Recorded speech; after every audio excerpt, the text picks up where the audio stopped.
When Carolyn Bessette Kennedy and Lee Radziwill exchanged Christmas presents in 1996, there was a surprise in store for the stylish wife of John F. Kennedy Jr. Carolyn gave Lee, the sister of Jacqueline Kennedy Onassis and her aunt by marriage, a gorgeous Hermes blanket.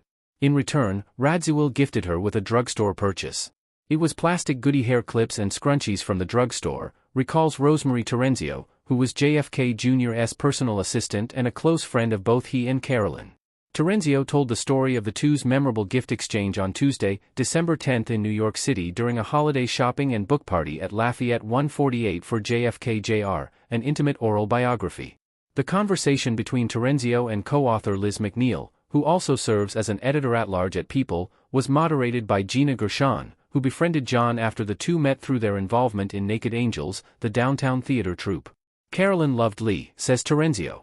But John had not wanted to invite his aunt to their very private, and top-secret, wedding on Cumberland Island, off the coast of Georgia, earlier that year, on September 21. I think part of the reason why John didn't invite Lee to the wedding was because he knew she would not abide by their wishes to keep it quiet, and she'd probably blow the whole thing, Terenzio says.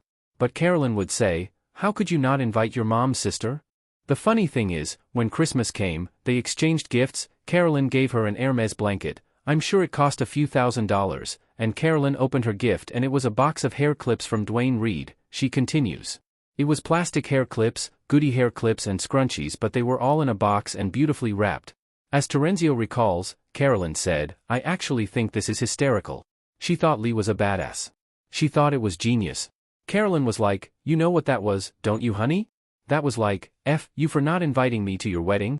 That was like, how dare you," Terenzio says, explaining, "because I'm sure Lee, who was all about appearances, was embarrassed that she wasn't invited to John's wedding." But in the end, Carolyn got a big kick out of Lee.